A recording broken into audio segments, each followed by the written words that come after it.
Bueno, pues continuando con la clase, en este caso 2 del primer capítulo, vamos a hablar ahora sobre los estados de agregación de la materia. Hemos indicado que los más importantes eran el sólido, líquido y gaseoso, pero también tenemos un cuarto estado como el cuarto estado plasmático, y otro conocido, un quinto como el estado condensado de Bose-Einstein, ¿no? Tenemos un estado intermedio o denominado coloidal, ¿ya?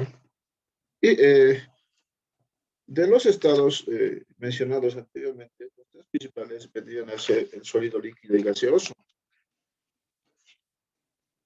los más importantes, ¿no? Entonces, vamos a quedarnos a analizar estos tres estados de agregación de forma detallada y los vamos a analizar desde el punto de vista macroscópico, ¿ya? Algo que se puede ver, ¿ya? A simple vista. Y desde el punto de vista microscópico, es decir, a nivel molecular. Entonces, podemos diferenciar a esos tres estados importantes, sólido, líquido y gaseoso, desde un punto de vista macro y microscópico.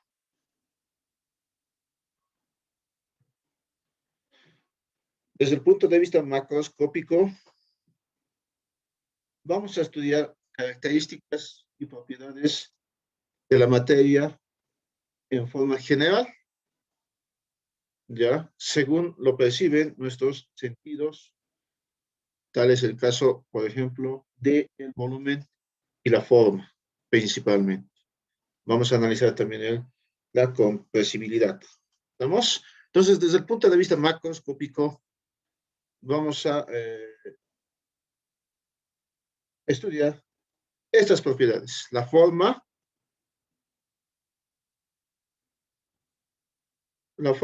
el volumen,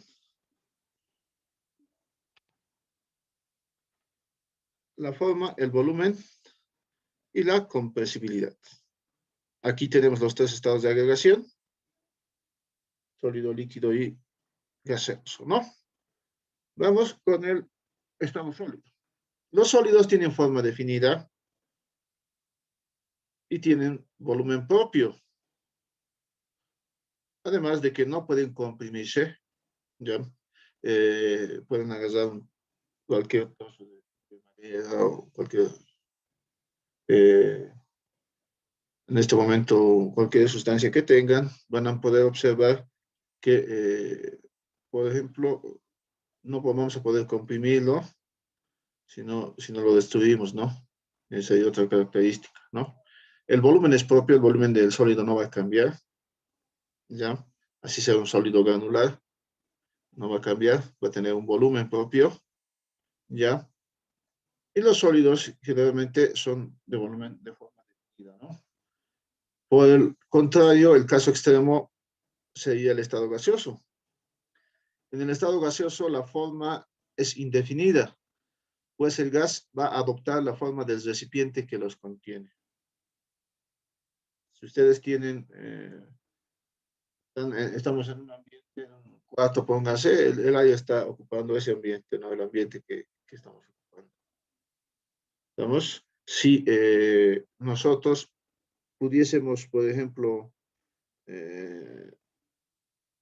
trasladarnos a otro ambiente, vamos a ver que el aire va a también a adoptar la forma de ese ambiente. Por su parte, el volumen también es indefinido en los gases. ¿Por qué? Porque los gases se expanden hasta ocupar la totalidad del volumen del recipiente que los contiene. Van a expandirse hasta ocupar el volumen de su recipiente.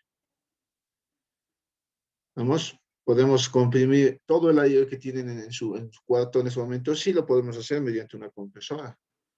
Y el aire va a ocupar simplemente el espacio que la compresora ha reservado para su almacenamiento. Cuando ustedes inflan un balón de futsal, de fútbol, de vóley, lo que ustedes quieran, igual lo que están haciendo es introducir aire del ambiente al balón. Entonces se está ocupando el volumen del balón y la forma del balón.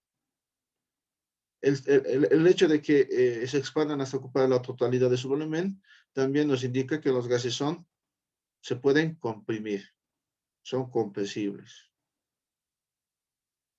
debido a su gran distancia intermolecular que vamos a ver en el punto de vista microscópico. Y el estado intermedio será el líquido, ¿ya? Cuya forma es indefinida porque adopta la forma del recipiente que lo tiene. En el caso de los líquidos, entonces, es indefinido porque adopta la forma del recipiente que lo contiene. ¿Qué propiedad? La forma. Por su parte, el volumen, en este caso, hay una diferencia ahí. El volumen sí es propio del líquido. ¿Eso qué significa? Que si ustedes tienen un litro de Coca-Cola y lo trasladan a un recipiente, pónganle rectangular, lo que ustedes quieran, va a seguir siendo un litro. Bueno, la forma cambia, pero el litro va a existir, ¿no? Entonces, a eso se refiere esto la propiedad del volumen, en este caso para los líquidos, es propio. Y en la propiedad de compresibilidad, los líquidos son incompresibles. Somos prácticamente incompresibles, ¿no? Entonces, gracias a esa propiedad, por ejemplo, podemos emplear esa propiedad para muchas aplicaciones, ¿no? ¿Ya? Entonces, ahí tenemos la diferencia de los tres principales estados de agregación de la materia, ¿ya? De acuerdo a su volumen, forma y compresibilidad.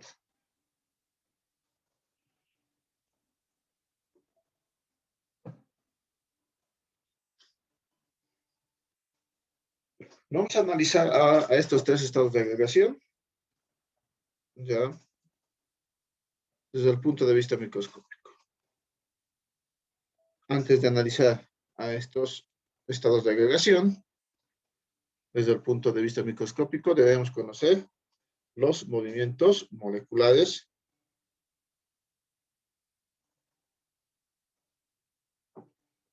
¿ya? Que se tienen a este nivel. Entonces, un átomo o molécula presentará tres tipos de movimientos. Los movimientos rotacional, vibracional y traslacional. Rotacional, vibracional y traslacional. El movimiento traslacional, ¿ya? Es aquel en el cual las moléculas pueden cambiar de posición en el espacio. Las moléculas están viajando en el recipiente que los contiene, ¿ya? Y ese viaje es al azar, de manera caótica. Y esto se debe a su energía cinética, su alta energía cinética, y esta es característica del estado gaseoso. Es decir, que en el estado gaseoso, el movimiento más importante es el traslacional. También existen los otros movimientos vibracional y rotacional, pero el más importante, el característico del estado gaseoso, es el traslacional. El siguiente movimiento es el rotacional. Es aquel movimiento en el cual las moléculas giran sobre su propio eje.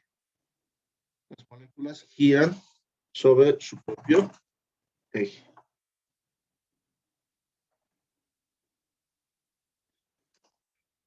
Este movimiento es más característico del estado líquido. Además de poseer el movimiento vibracional, es el más importante movimiento entonces, es el rotacional para el estado líquido. Y por último tenemos el movimiento vibracional, movimiento en el cual los átomos enlazados se acercan y se alejan entre ellos. Esto es característico del estado sólido, cuyas moléculas no cambian de posición, por ello poseen una forma definida. Esto es más característico entonces del estado sólido. Entonces, para el estado gaseoso, traslacional, para el líquido rotacional y para el gaseoso, en este caso, perdón, para el estado gaseoso es el movimiento más importante es el translacional, para el estado líquido el movimiento más importante es rotacional y para el estado sólido el vibracional, ¿no? Entonces vayamos a definir algunas de las propiedades ya de estos tres estados de agregación de la materia. Desde el punto de vista microscópico, vamos a encontrar propiedades como el movimiento molecular que hemos visto anteriormente, las fuerzas de atracción y repulsión, la distancia intermolecular, el grado de orden molecular y por último la cohesividad. A ver, vamos con el primero, la propiedad de movimiento molecular. En el estado sólido, hemos indicado que el movimiento más importante, característico, es el vibracional. En el estado líquido, el más importante, ojo, vamos a subrayar, como hemos indicado anteriormente, es el rotacional. Pero también existe el vibracional, pero el más importante, el característico, es el rotacional. Por último, en el estado gaseoso, el movimiento más importante es el translacional, además de existir los otros dos movimientos, pero el característico para el estado gaseoso es el translacional. Vamos a pasar a la distancia intermolecular.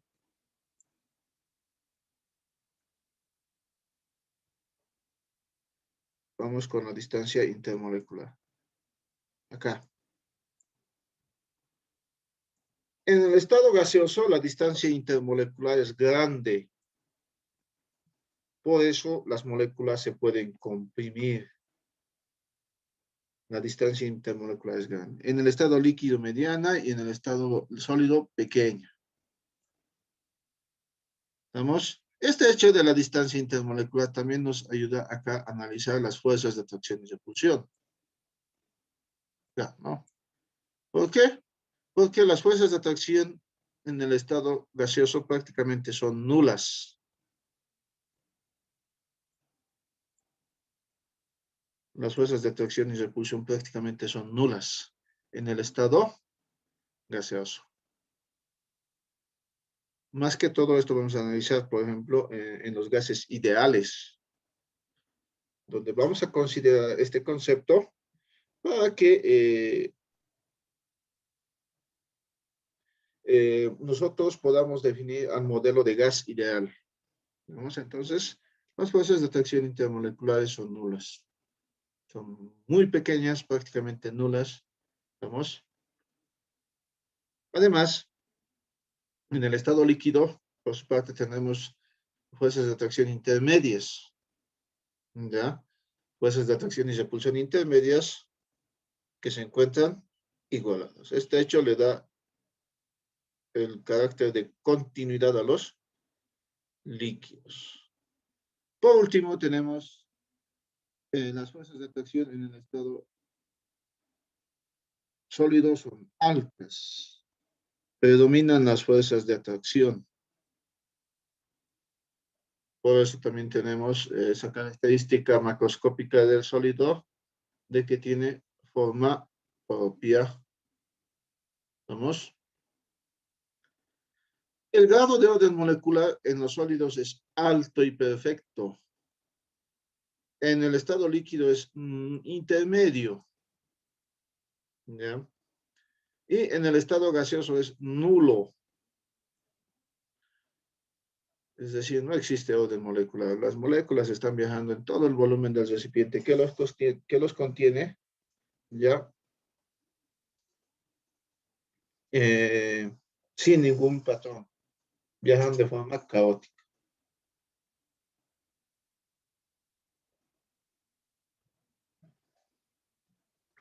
Por último, la cohesividad, ¿ya? Podemos entender la cohesividad como la fuerza de cohesión, ¿ya? Es simplemente la atracción entre moléculas que las mantiene unidas, ¿ya? La fuerza de atracción entre moléculas que mantiene unidas las partículas de una sustancia. La cohesividad es la propiedad de la materia que le da su apariencia de continuidad. esta propiedad se debe a las fuerzas de atracción entre las moléculas, como decíamos anteriormente. Como podemos observar, en los sólidos la cohesividad es elevada. Los cuerpos tienen forma compacta y precisa, ¿ya? Por eso los sólidos son duros y rígidos, ¿no? Después, en el estado líquido, tenemos una cohesividad menor, pero tenemos cuerpos de forma continua, ¿ya? Por eso los líquidos se pueden evaporar y además pueden fluir. Por último, en los gases, esas fuerzas o las fuerzas de cohesividad son casi nulas o prácticamente nulas, ¿no? Por eso su cohesión es inexistente. ¿Estamos? Entonces, tenemos ya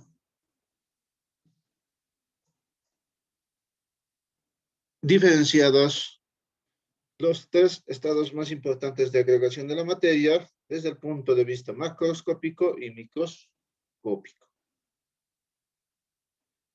Hay un cuarto estado, que lo vamos a estudiar también, muy importante, que es el estado plasmático.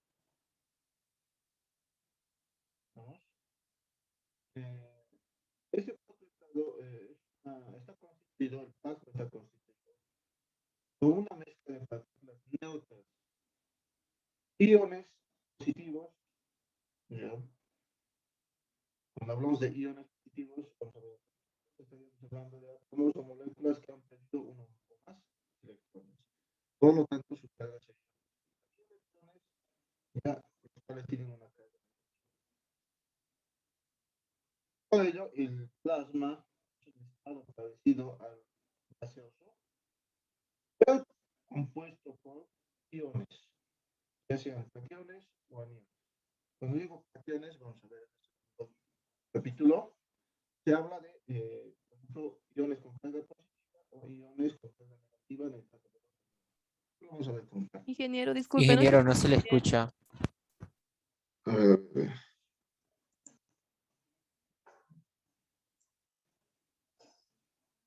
¿Ahora se me escucha?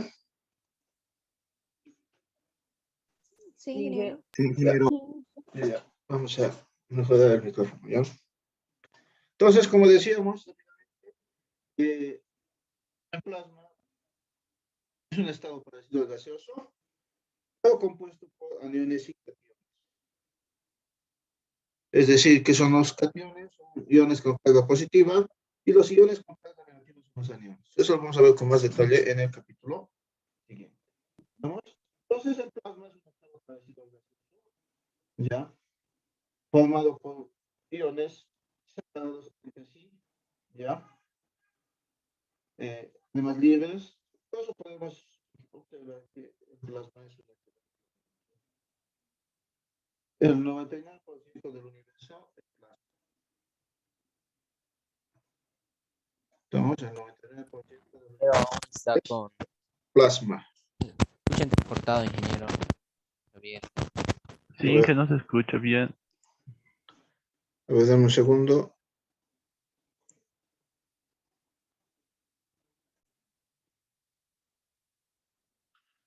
Entonces indicábamos que el plasma, el 99% de nuestro universo está conformado con plasma. El Sol es plasma. ¿Ya? Entonces tenemos a nuestro cuarto estado de la materia, ¿no?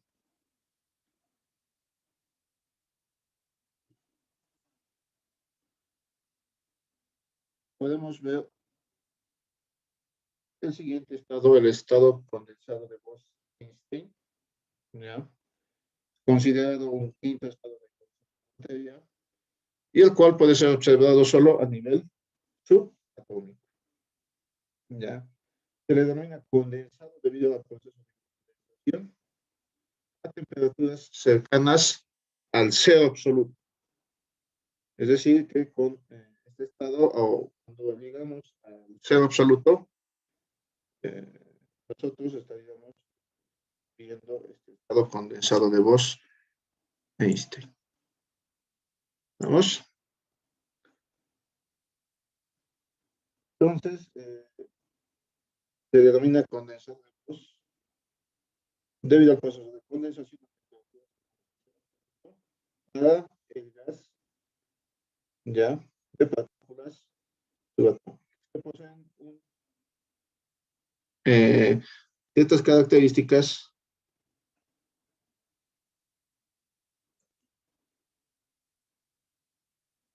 ¿no? Entonces, nuestro estado intermedio, nuestro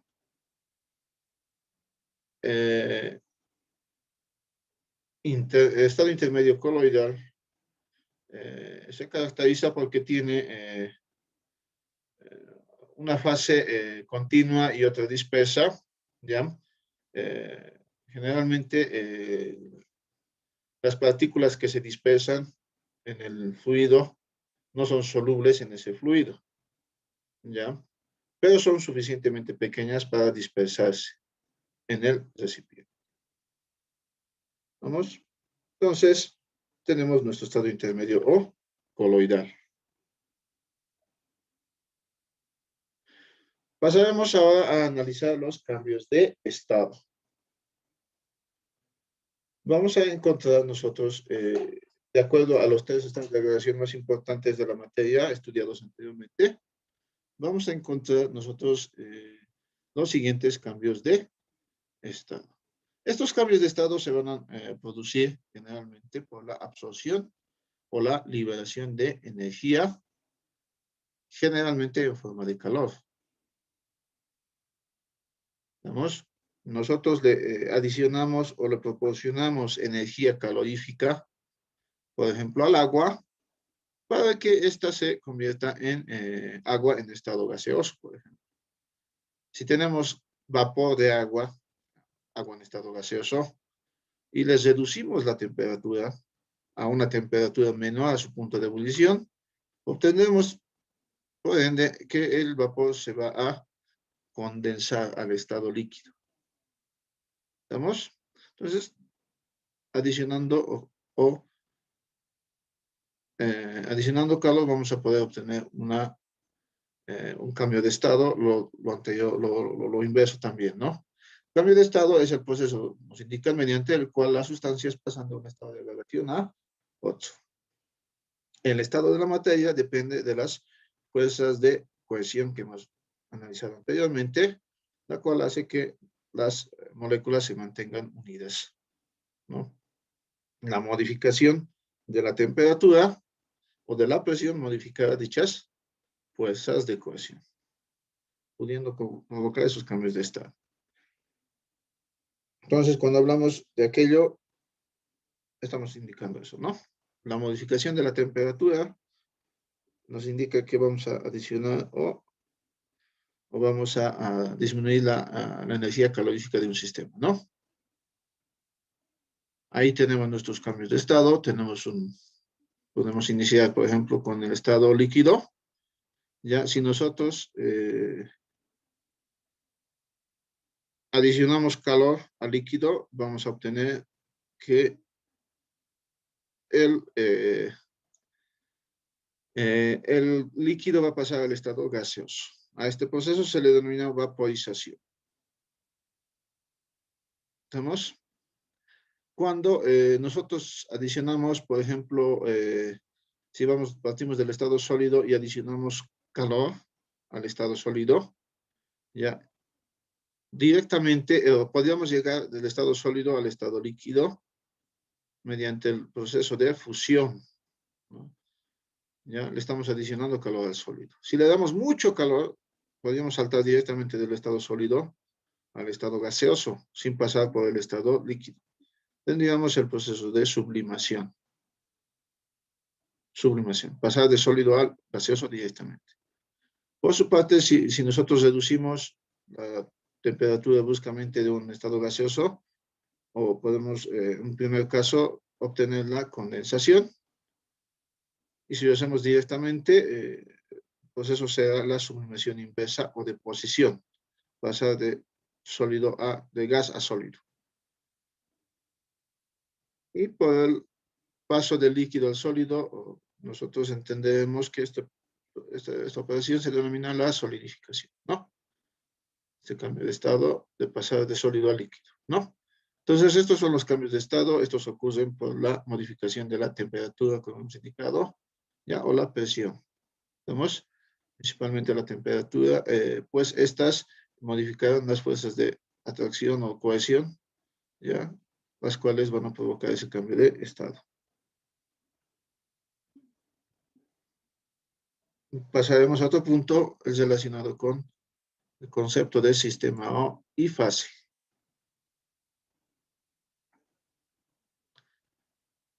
Tenemos acá un recipiente, ¿ya? En el cual nosotros vamos a analizar primero las características, posteriormente vamos a analizar al sistema en sí. Aquí tenemos, por ejemplo, un sistema. ¿Y qué nos indican? Que el sistema es toda porción de materia sujeta a observación y estudio, que constará de límites físicos o imaginarios, llamados fronteras. Aquí tenemos un sistema que consta de límites fijos o imaginarios, dice.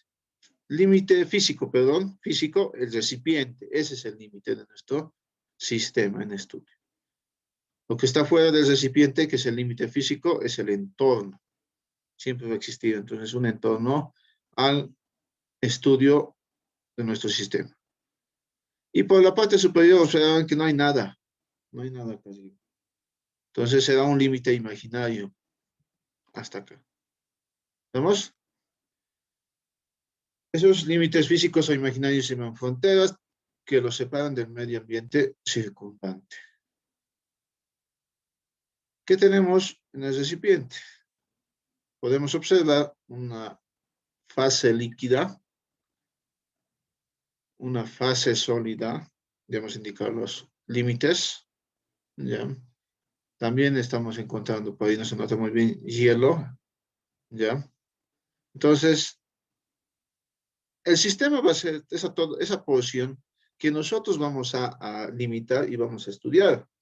Para un médico, el sistema, por ejemplo, son ustedes, ¿ya? Porque nos analiza, ve qué tenemos, nuestra temperatura es adecuada, nuestra presión, etcétera, ¿no?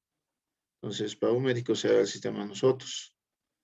Para una persona que está estudiando el punto de ebullición del agua, será, por ejemplo, el recipiente donde se encuentra el agua, ¿ya? Y donde vamos a estudiar, ¿no?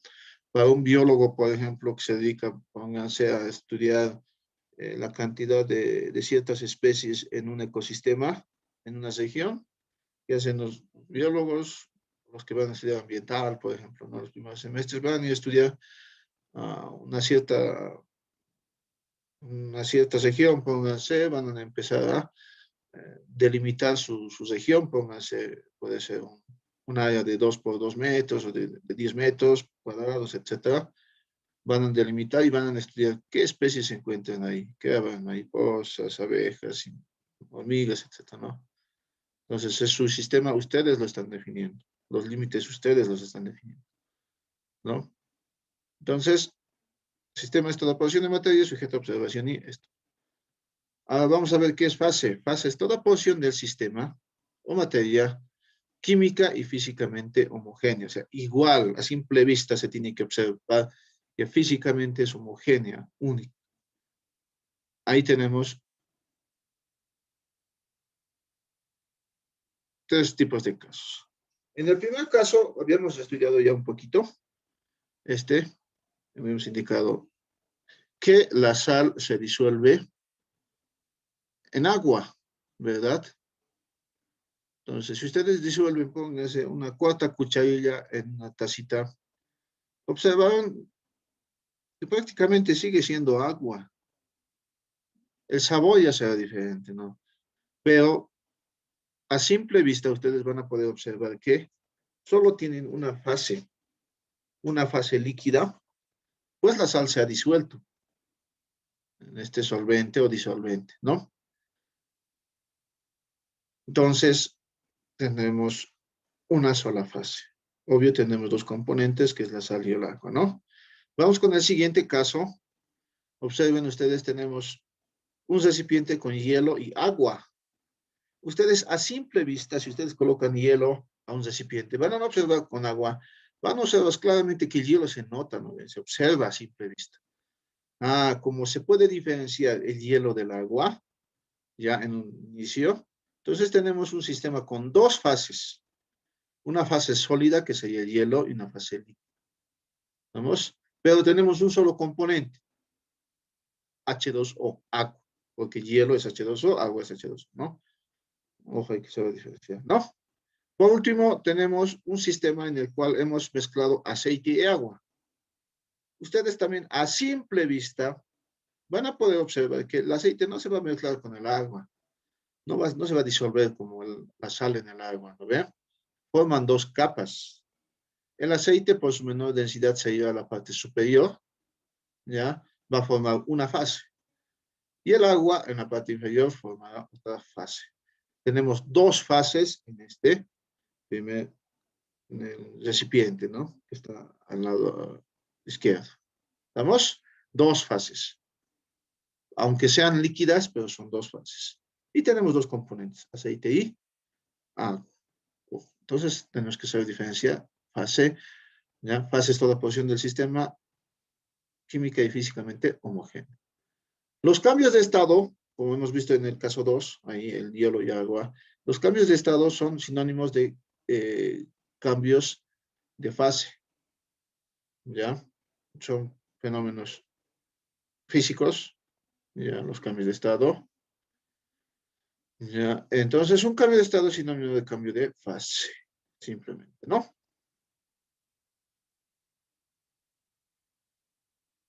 Ahora bien, una vez ya conocido el concepto de sistema y fase, podemos clasificar a los sistemas de acuerdo ya a dos criterios. De acuerdo al número de fases, ya sabemos que es el número de fases, y de acuerdo a su capacidad de intercambio, ya, de energía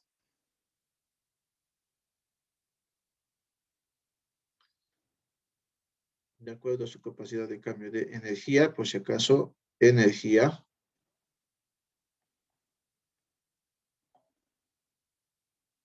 Y de acuerdo a su capacidad de intercambio de masa o materia, ¿no?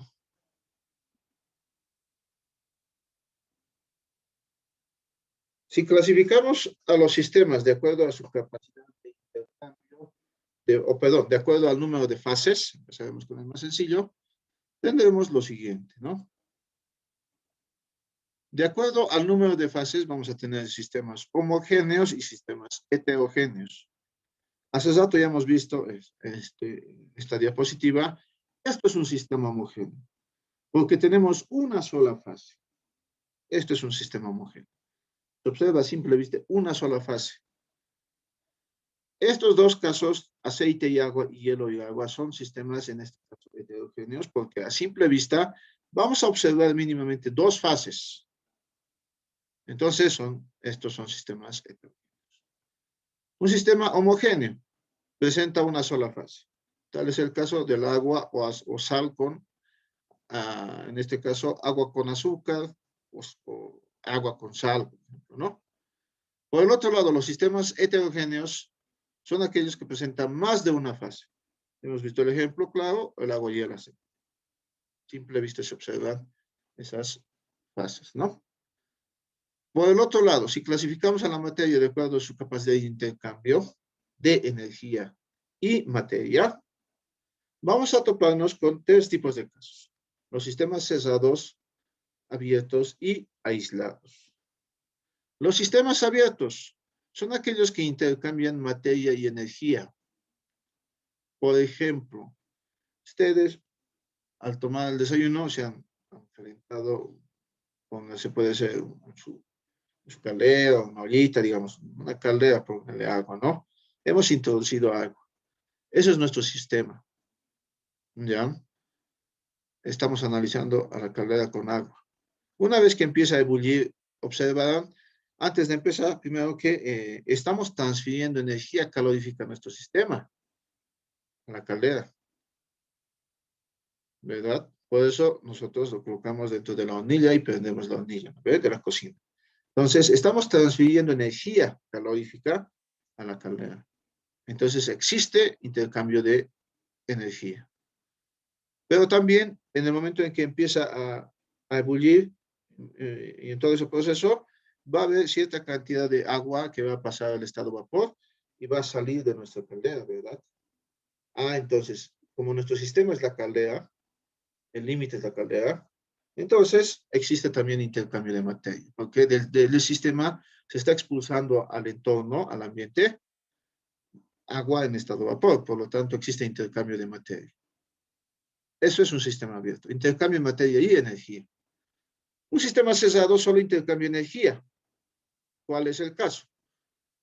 Su caso sencillo es, por ejemplo, la batería de su celular. Cuando se descarga su celular, lo van a ir a cargar a un tomacorrientes, ¿verdad? Una vez que se ha llenado el 100% de energía, a ver, ¿acaso el celular sube de peso?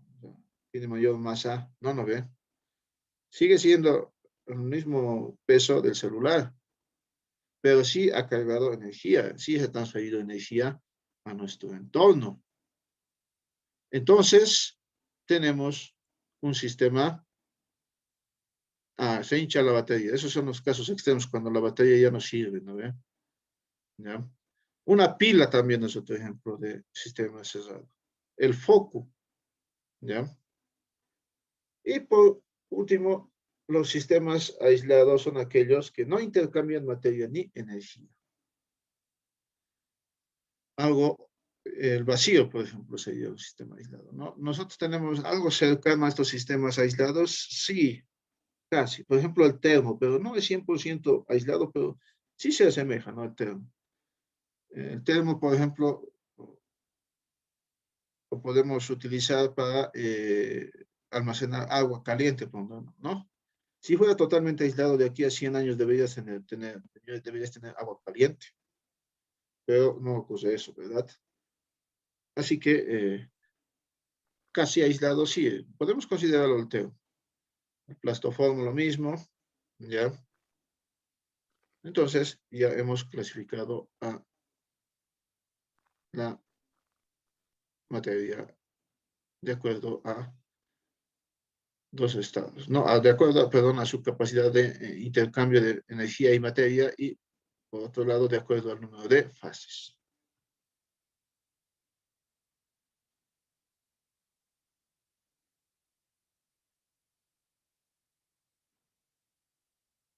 Hemos visto esos casos.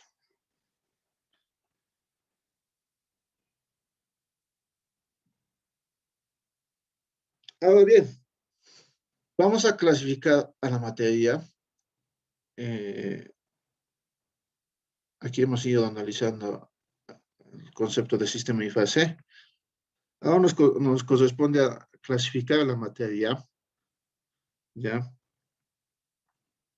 La misma en la naturaleza se va a encontrar en forma de, o en mezclas. ¿A qué me refiero con mezclas? En este momento, por ejemplo, nosotros estamos respirando aire, vivimos gracias al aire, ¿no? Pero ¿de qué está compuesto el aire? El aire es una mezcla de oxígeno, nitrógeno, argón, y cuando nosotros exhalamos, por ejemplo, dióxido de carbono en el momento de respirar, tenemos también ese dióxido de carbono. Gracias al dióxido de carbono, así eh, tengamos estos, por ejemplo, los problemas de los cambios climáticos, etcétera, el efecto invernadero, todo aquello. Gracias al dióxido de carbono es que existe vida en este planeta, ¿no? Porque esta es la que retiene la energía solar, ¿no? Pero como estamos contaminando tanto nuestro ambiente, entonces estamos generando más dióxido, entonces estás reteniendo eh, más energía calorífica del sol y tenemos estos cambios bruscos, ¿no? En nuestro clima, ¿no? Tenemos una elevación de la temperatura promedio, ¿no? ¿Ya?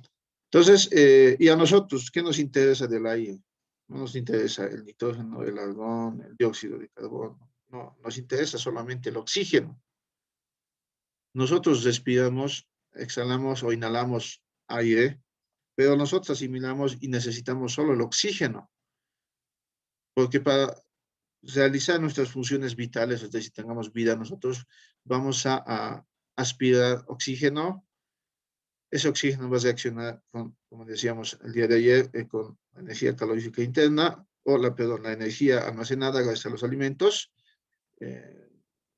Vamos a tener una reacción de combustión y vamos a producir dióxido de carbono y agua. Y exhalamos nosotros vapor de agua y dióxido de carbono en cada momento que respiramos, ¿no? Entonces, no nos sirve el nitrógeno, nos sirve el oxígeno. Entonces, en la naturaleza las sustancias están en mezclas, ¿no? No, en unas ocasiones podríamos encontrar sustancias puras, ¿no? Pero en general vamos a encontrar mezclas, ¿no? Ya el agua de mar, por ejemplo, agua que no solamente agua, sino tenemos sales, etcétera, ¿no? Y otras sustancias. Entonces, en la naturaleza encontramos mezclas. ¿Mezclas de qué? De sustancias puras. Estas sustancias puras pueden ser compuestos, como por ejemplo el agua, H2O, pero también esa agua está compuesta de elementos. De elementos. ¿Estamos?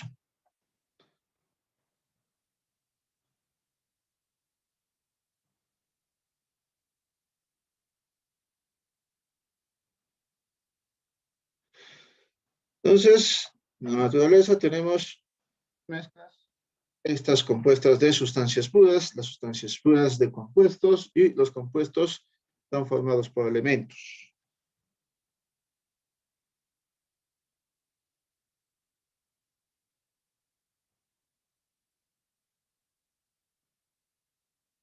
Sustancias puras, y a partir de ahora sustancias, ya son materia que tiene composición fija, constante y definida, y propiedades que las distinguen. Son materia que tiene una composición fija, constante y definida, y propiedades que la distinguen. Cuando hablamos de sustancias puras, vamos a tener en cuenta acá a los elementos y a los compuestos. Existen dos clases de sustancias puras, los elementos y los compuestos. Sustancia pura, ya, se clasifica, decíamos, ¿no? En elementos y compuestos. ¿Qué es un elemento? Los elementos son sustancias que no pueden descomponerse en sustancias más simples por medios físicos o químicos. Mediante medios físicos o químicos no vamos a poder descomponerlos. Mediante procesos o reacciones nucleares, sí. Por ejemplo, una reacción nuclear, el uranio, para producir energía, pasará a convertirse en plutonio, otra sustancia, otro elemento, ¿no? Entonces, eso es pero a nivel, en otra de que no nos corresponde, ¿no? Nosotros solamente estamos viendo procesos o fenómenos físicos y químicos, es decir, reacciones químicas a lo que llevamos, ¿no? Entonces, los elementos no se van a poder transformar en otros elementos por medios físicos o químicos. ¿Ya? Los elementos de la tabla periódica, entonces, los tenemos, ya incluso se han incluido algunos nuevos elementos hallados en laboratorio, ya recientemente, ¿no? Por el otro lado, los compuestos son sustancias formadas por dos o más elementos. Es la combinación, la reacción química de dos o más elementos. Por eso los compuestos se pueden descomponer en los mismos elementos que los han formado, pero esto simplemente por medios químicos, por reacciones químicas. Agua, H2O.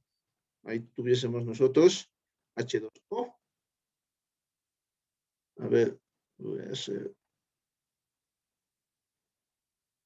un segundito. Perdón, ya.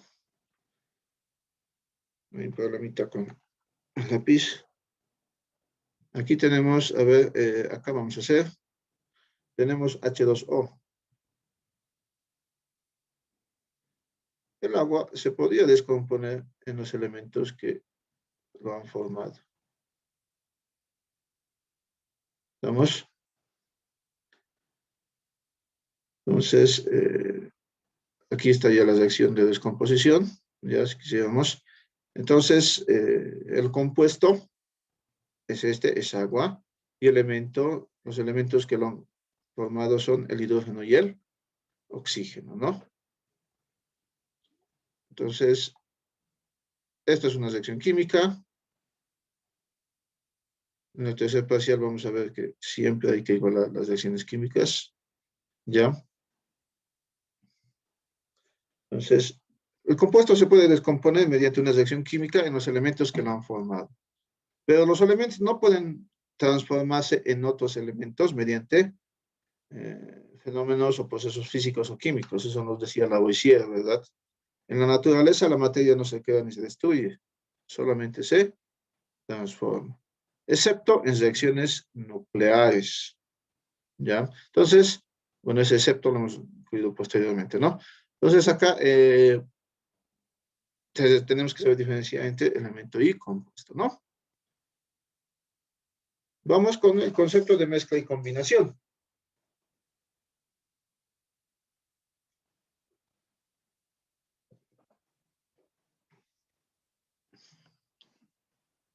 Primero, hemos visto algo de mezcla, definiremos a la misma. Nos indican que es todo material que comprende la unión física de dos o más sustancias en proporciones variables de masa. Ojo, palabras claves se están escribiendo acá. Términos clave que los vamos a ir analizando. Mezcla es todo material que comprende la unión física. Entonces, esto es un fenómeno físico también, la mezcla. La unión física, fenómeno físico. De dos o más sustancias en proporciones variables de masa. ¿Qué significa proporciones variables de masa? Que yo puedo añadirle la cantidad que yo quiera de las sustancias que se van a unir físicamente. Adicionar azúcar a su café es una mezcla. Vamos a adicionar azúcar al agua es una mezcla. Porque ustedes le van a colocar la cantidad que ustedes gusten de azúcar. No hay una restricción, ¿verdad? A unos les gusta con 3 cucharillas, otras con 2, otras con 10, ¿no ve? Entonces, eso es proporciones variables de masa.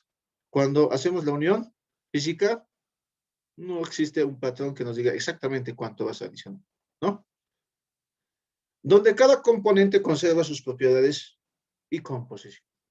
¿Qué significa eso? Que el agua, por ejemplo, si introducimos agua y mezclamos agua con sal, cada componente va a tener sus propias propiedades y composición. O sea, el agua es H2O, el cloruro de sodio es NaCl, o sea, cloruro de sodio, ¿no? La sal de mesa. ¿Estamos? No están cambiando, simplemente se están uniendo físicamente.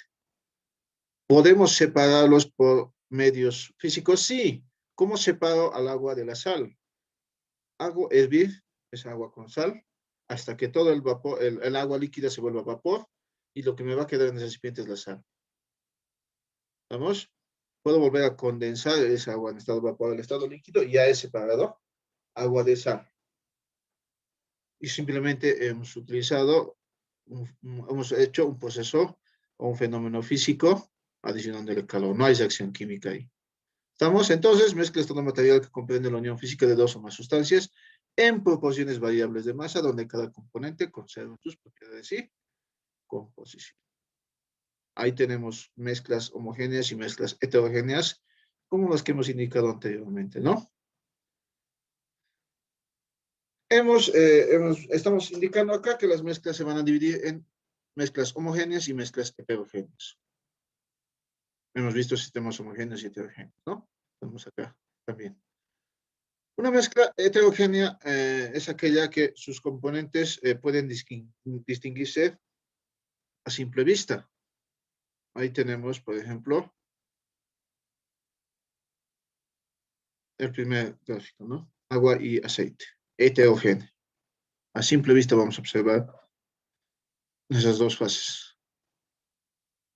Inmiscibles, ¿no? Una mezcla homogénea es aquella donde sus componentes no se pueden diferenciar. Por ejemplo, le echamos sal al agua, no vamos a poder diferenciar la sal, ¿no? ¿Ya? Entonces, tenemos una sola fase.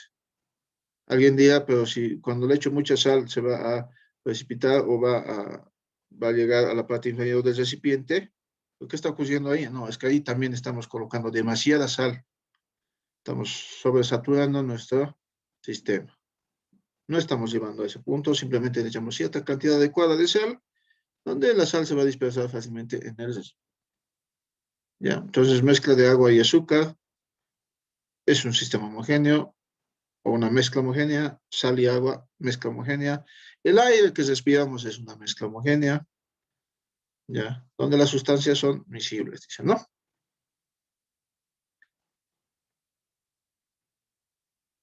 Entonces, cuando veamos mezclas, vamos a ver problemitas de densidades, ¿ya?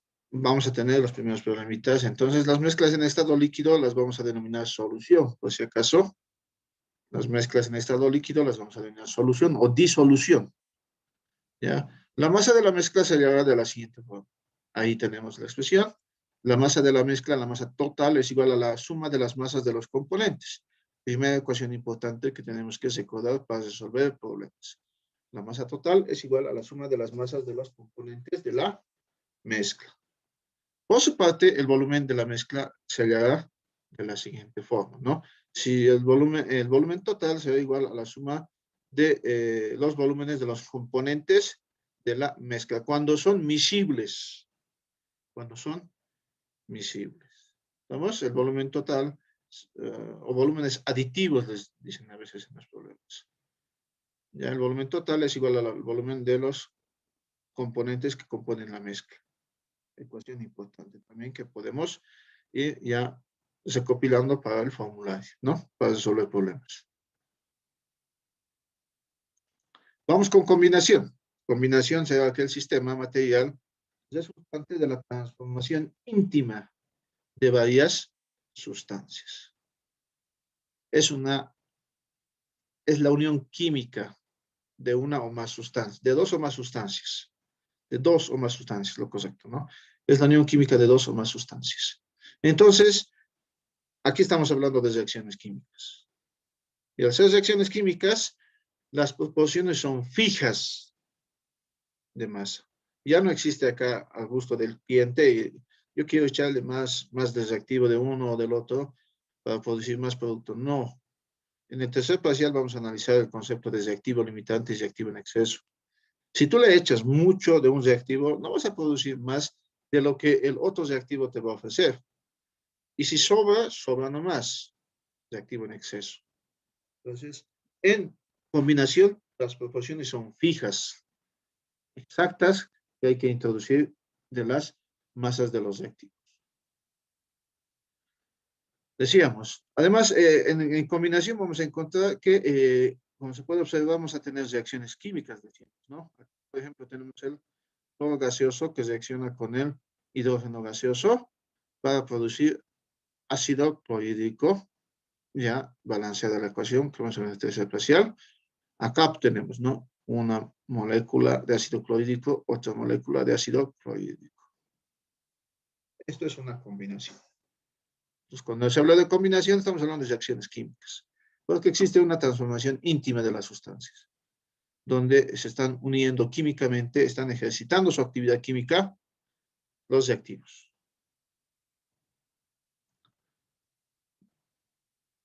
Ya, vamos a formar, nos indican, nuevos productos cuyas propiedades son totalmente diferentes a las de los reactivos. ¿Vamos? Cuyas propiedades son totalmente diferentes a las de los reactivos. Si hago reaccionar agua con oxígeno, voy a tener agua oxigenada. Son totalmente diferentes esas sustancias, ¿no? El agua con el agua oxigenada tienen propiedades totalmente distintas, ¿no?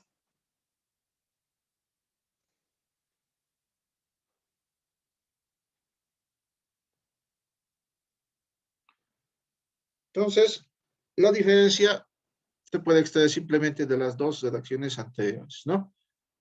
En resumen, mezcla en mezcla las sustancias se encuentran en cualquier proporción, a gusto decimos, ¿no? En combinación, no. Existe una proporción fija de los reactivos que tienen que realizarse. En mezcla la composición es variable de las sustancias, está relacionada con la anterior, y en combinación la composición es fija y definida, como hemos dicho. Las sustancias conservan sus propiedades en mezcla, en combinación no.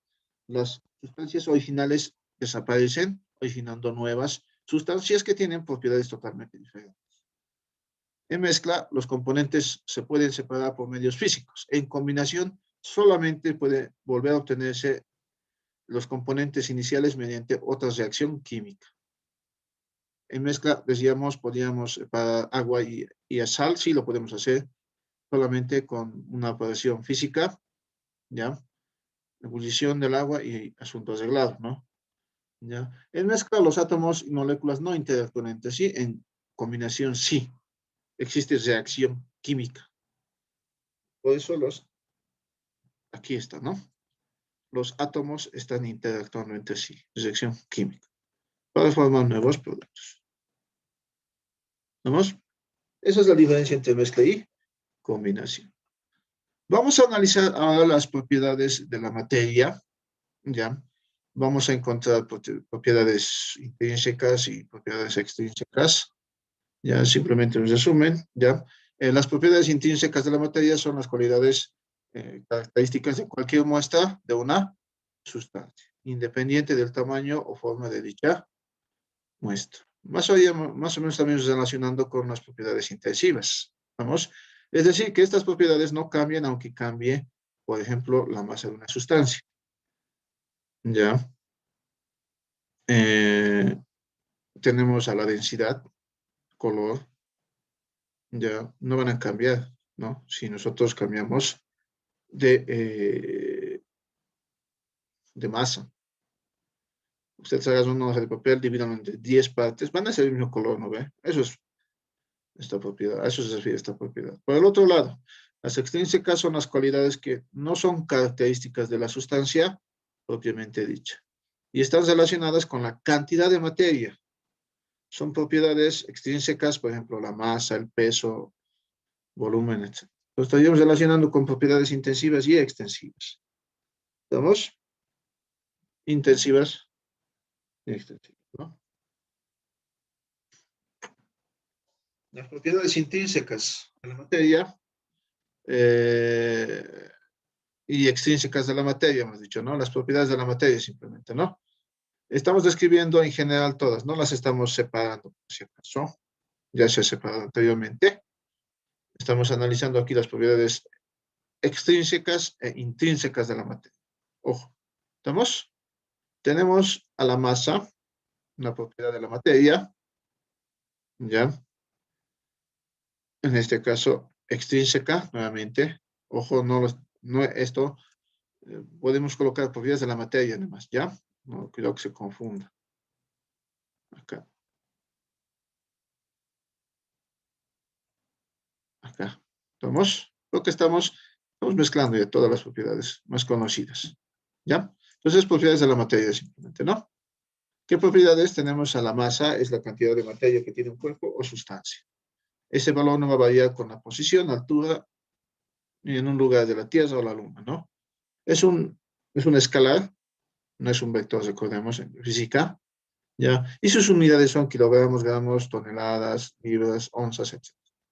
El peso es la fuerza con la que un cuerpo es atraído hacia el centro de la Tierra. Es un vector, recordemos, ¿no? ¿Y por qué es atraído? Por acción de la aceleración de la gravedad, ¿no? El peso entonces es igual a la masa por la aceleración de la gravedad. Es un vector. Sus unidades serán newton, por ejemplo, o kilogramos fuerza, gramos fuerza, etc. Otra propiedad es la longitud. Simplemente es la distancia entre dos puntos. El volumen, el espacio ocupado por un cuerpo material. En el sistema internacional, sus unidades son metros cúbicos. Ya, entonces nuevamente aquí vamos a tachar para que no se confundan. Ya, propiedades de la materia simplemente, ¿no? Ahí. Ya, hemos hablado del volumen. Te van a memorizar, sí o sí, las fórmulas para hallar por lo menos el volumen de los cuerpos planteados acá. Tienen que saber de memoria el volumen de un cilindro. ¿Cuál es el volumen? Pi radio al cuadrado por la altura. Tienen que saber de memoria el volumen de una esfera. Eso es igual a 4/3 de pi por el radio al cubo. El volumen de un cono es el volumen del cilindro tercios, como pueden observar. Es decir, pi radio al cuadrado por la altura sobre 3. El volumen de un cubo, lado al cubo, el volumen de un prisma base por altura. O multiplicamos cada lado, ¿no? Ancho, largo y alto, y tenemos ese volumen. La pirámide dividir el volumen del prisma tercios también, ¿no? De manera similar. Entonces, de memoria tienen que saber estos volúmenes por si acaso está proporcionando acá. De memoria. Los volúmenes proporcionados acá. ¿Estamos? Ahora sí vamos a hablar de propiedades intrínsecas. Estaríamos hablando en un primer caso de la densidad. Densidad absoluta.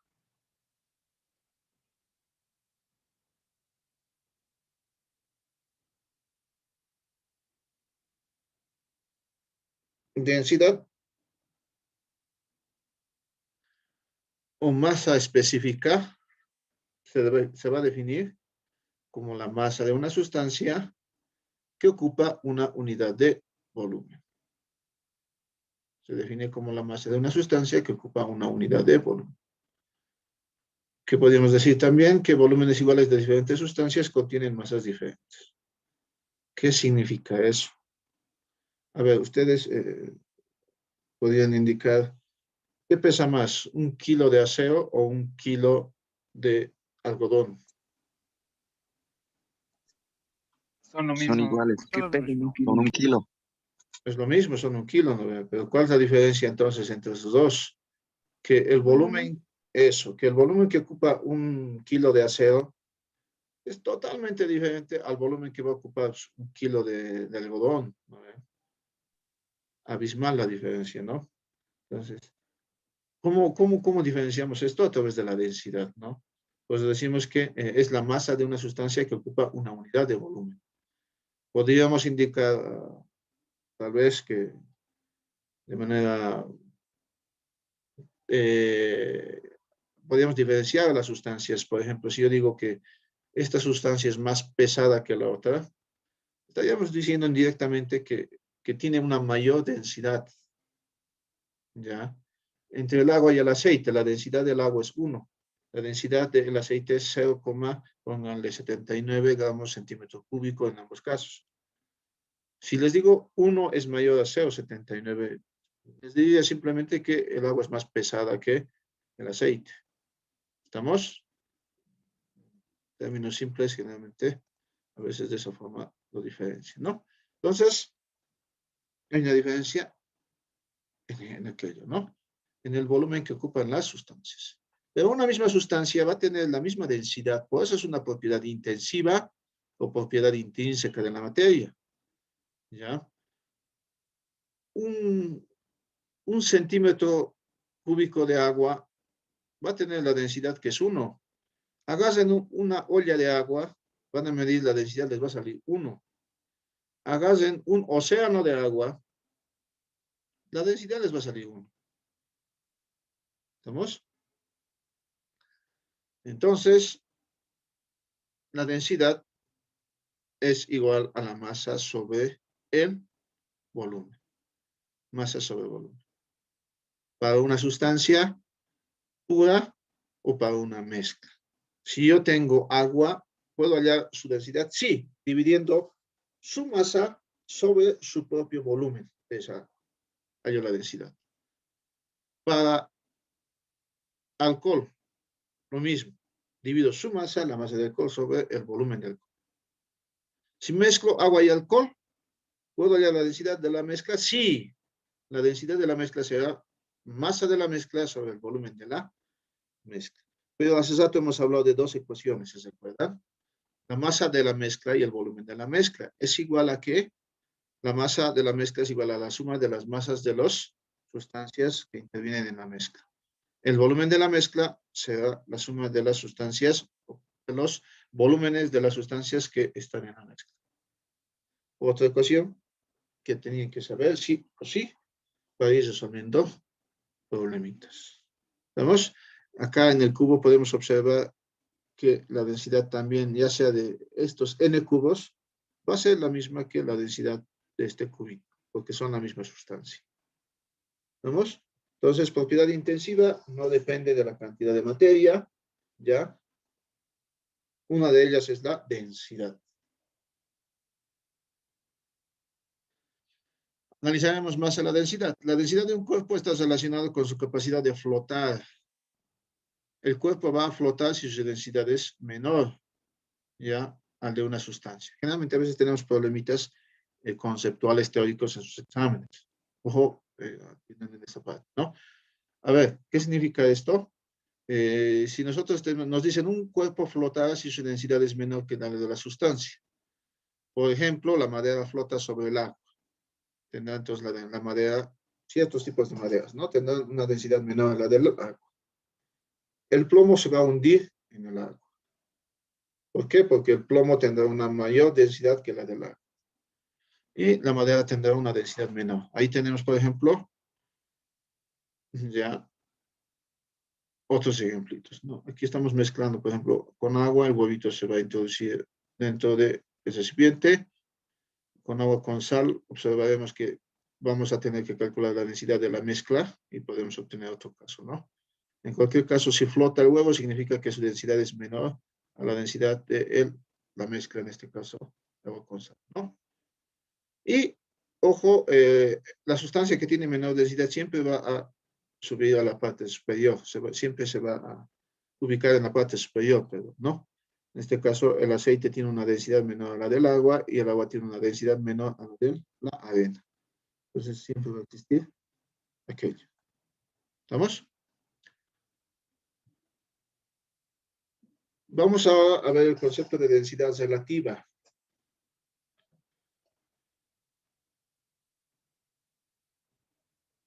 La densidad relativa, gravedad específica o peso específico relativo, es la relación existente entre la densidad absoluta de una sustancia y la densidad de otra sustancia conocida como referencia o patrón.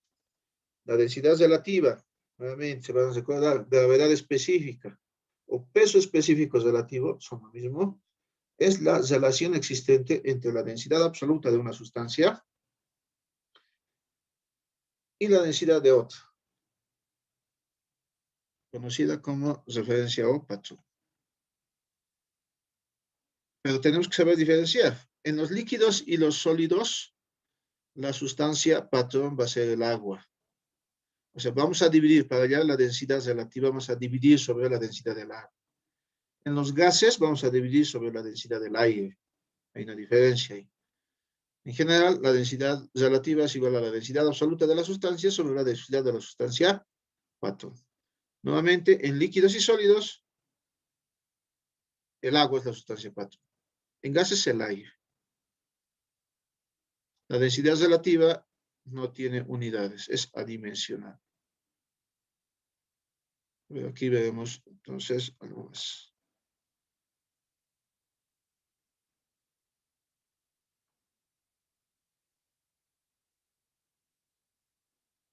A ver.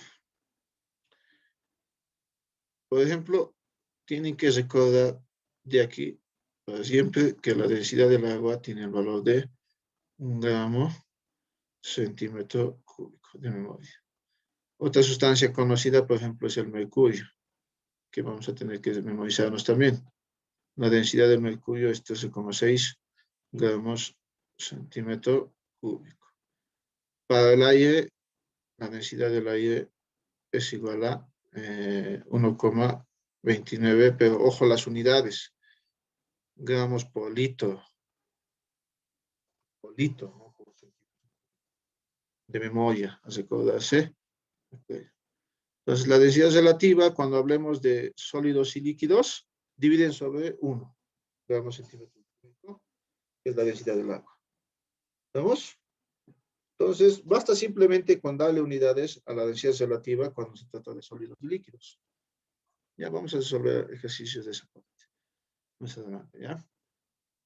Por último, tenemos al peso específico. Ojo, en densidad hemos hablado de, en densidad relativa hemos hablado de gravedad específica y peso específico relativo.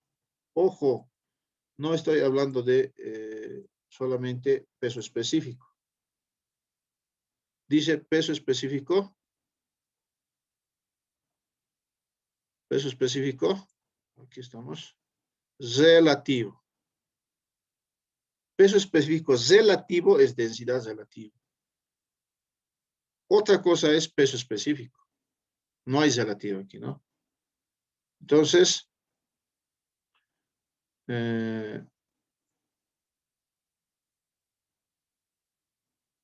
peso específico será la relación existente entre el peso de una sustancia con respecto a su volumen. El peso específico será la relación existente entre el peso de una sustancia con respecto a su volumen. También es una propiedad intensiva. Algo que vamos a recordar de aquí en adelante, por si acaso, es que generalmente la relación de dos propiedades extensivas les va a dar una propiedad intensiva. A ver, ¿a qué me refiero? Observemos en densidad. En densidad. Acá. Densidad, hemos dicho que es masa. Masa es una propiedad extensiva sobre volumen. Volumen es una propiedad extensiva. Si divido dos propiedades extensivas, me va a dar una propiedad intensiva. Es decir, la densidad es una propiedad intensiva. ¿Estamos? Entonces, si yo divido, por ejemplo, masa sobre masa para hallar porcentaje en masa, también tenemos otra propiedad intensiva, ¿no? La concentración. ¿Ya? Vamos con peso específico, decíamos, que es la relación o la división del peso de la sustancia sobre el volumen de la sustancia. Peso sobre volumen. Pero más nosotros trabajamos con la siguiente expresión. A ver, voy a tener acá. Peso de la sustancia, decimos, ¿no? Peso específico es peso de la sustancia sobre el volumen de la sustancia. Acá, pero ¿a qué es igual el peso? El peso es igual a la masa por la aceleración de la gravedad sobre el volumen. Ustedes pueden observar que masa sobre volumen es igual a densidad. Entonces la expresión quedaría peso específico es igual a la densidad por la aceleración de la gravedad. ¿Vamos? A ver, creo que... Vamos a... Ya de nuevo.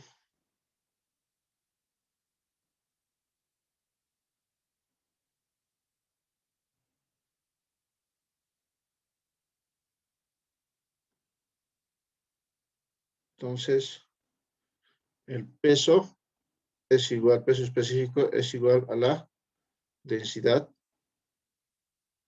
por la aceleración de la gravedad. Esta ecuación es la que más van a usar. En algunos exámenes se les pide, se les da el peso específico. Algunos se confunden y piensan que es la densidad. No. El peso específico es la densidad por la aceleración de la gravedad. ¿Vemos? Entonces, con eso estaríamos concluyendo con mi persona. Ya, no sé si ha ingresado su auxiliar. Maciel está por ahí.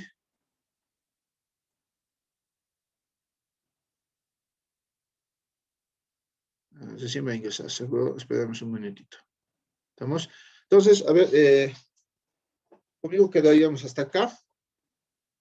Les ruego que voy a subir los videos inmediatamente, los transformé. A ver, alguien me pregunta, ¿no resolvemos ejercicios? Claro que sí, tenemos 5 semanas creo para resolver ejercicios. La primera parte siempre es la parte conceptual, prácticamente ya hemos terminado la parte de teoría, ¿ya? Solamente nos falta un poquito de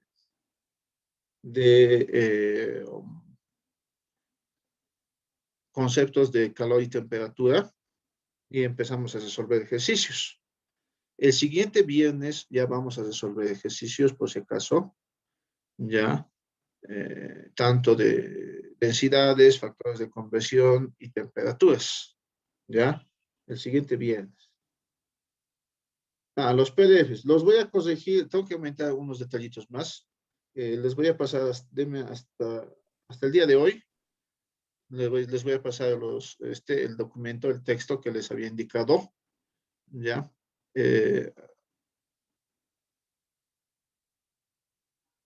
Estamos, sí, a ver.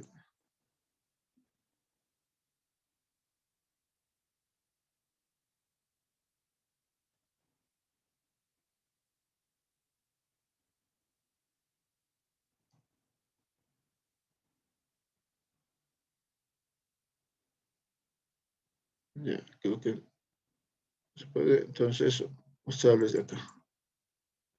El texto, ¿no? Acá, como les decía, lo único que me faltaría aquí es complementar con algunos problemitas resueltos, ¿ya? Entonces, les voy a proporcionar el texto. Denme hoy día, hasta la noche les envío el texto, ¿ya? Que corresponde a todo el capítulo 1. Nos estamos quedando acá. El siguiente capítulo que vamos a ver, no capítulo, sino punto que vamos a ver serían los factores de conversión, ¿ya? Después vamos a ver el tema de calor y temperatura. Esto no nos falta, ver estos conceptos de calor y temperatura, y ya empezamos a resolver ejercicios. ¿Vamos? O sea, el viernes ya prácticamente el viernes ya vamos a resolver ejercicios toda la clase. ¿Estamos? Entonces, con su auxiliar ya van a empezar a resolver los factores de conversión, ya, a partir del día de hoy. Como les indicaba, las clases mías son los viernes de 7:30 a 10:30, y con su auxiliar, Maciel, son los sábados. Bueno, los sábados yo paso de 7:30 a 9, y su auxiliar Maciel pasa de 9 a 10:30. ¿Estamos? Entonces, Maciel, ya te encuentras, ¿no? En sala. Sí, ingeniero, aquí estoy. Ya. Maciel, entonces, te voy a colocar como administrador.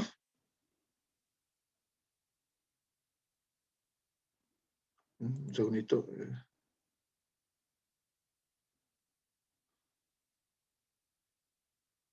Maciel Fernanda Gutiérrez Casillo, ¿verdad? Sí, ingeniero. Sí. Gracias, ya estás como administrador. Entonces, yo los dejo con Maciel.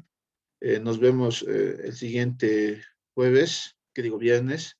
Los videos, por si acaso, de la clase de hoy, y me estaba olvidando, tengo que... Un segundito.